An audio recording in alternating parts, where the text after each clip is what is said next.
Hi guys, Mahesh here from Andhra Pradesh లో మనకు ఇంకా డిఎస్సి పై నాట్చు ధోరణి అయితే మనకు వెళ్తుందన్నమాట. సో డిఎస్సిని ఏపీపీఎస్సీ ద్వారా భర్తీ చేస్తారా లేదంటే విద్యాశాఖ ద్వారా వీటిని భర్తీ చేస్తారా అనే దానిపై మనకు ఇంకా స్పష్టమైన సమాచారం అయితే రాలేదు.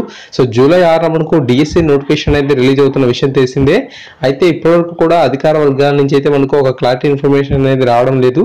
సో ఈ యొక్క డిఎస్సి సంబంధించి ఖాళీలపై కూడా మనకు ఒక వివరణ అయితే మనకు లేదు. సో నోటిఫికేషన్ అనేది టెట్ నోటిఫికేషన్ రిలీజ్ అయినప్పుడు సో ఎన్ని ఖాళీలు ఉన్నాయని చెప్పి గతంలో మనకు ప్రకటించారు. అయితే మనకు జిల్లాల వారీగా ఒక క్లారిటీ ఇన్ఫర్మేషన్ అయితే వీళ్ళు ఇవ్వలేదు. సో మొత్తంగా అన్ని పోస్టులను మీరు భర్తీ చేస్తారా లేదంటే మరికొన్ని పోస్టులు కుదిస్తారా అనేది ఇంకా రాలేదు. ఎందుకంటే ఇప్పటి వరకు కూడా ఆర్థిక శాఖ నుంచి ఇంకా అనుమతులు అయితే రానట్టుగా మనకు వివిధ న్యూస్ పేపర్స్ మనకు ఇవ్వడం అయితే జరిగిందనమాట.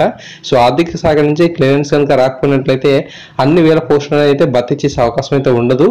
సో అందువల్ల ఏంటంటే చాలా అభ్యంతరాలు అయితే మనకు నెలకొంటున్నాయి. సో జూలై 6న డిఎస్సి నోటిఫికేషన్ ఇస్తారా లేదా అని చెప్పి చాలా విమర్శలు అయితే మనకు వస్తున్నాయి అనమాట. సో గతంలోనే మనకు 2 times అనేది మనకు ఈ యొక్క టెట్ నోటిఫికేషన్ రిలీజ్ చేస్తూ మనకు ఈ యొక్క డిఎస్సి నోటిఫికేషన్ అయితే మనకు పోస్ట్ పోన్ అయితే చేయడం అయితే జరిగింది. సో అందువల్ల మనకు ఈ యొక్క డిఎస్సి నోటిఫికేషన్ పై టెట్ క్వాలిఫై అయిన కొన్ని లక్షల మంది అభ్యర్థులు చాలా వెయిటింగ్ అయితే చేస్తూ ఉన్నారు.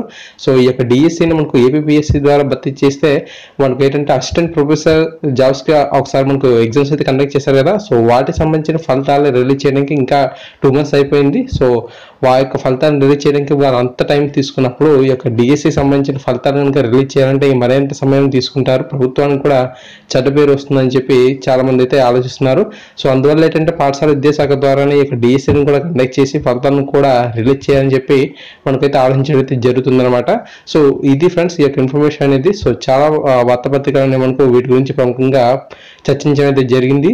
సో తప్పకుండా ఎటువంటి అప్డేట్స్ ఇచ్చినా సరే ఈ యొక్క డిఎస్సి సంబంధించి మీకు క్లారిటీ ఇన్ఫర్మేషన్ అయితే ఇస్తాను. సో అటువంటి అప్డేట్స్ మీరు మిస్ కాకుండా చూడండి మన ఛానల్ సబ్స్క్రైబ్ చేసుకుని సపోర్ట్ చేయండి. Thank you guys, thanks for watching this video.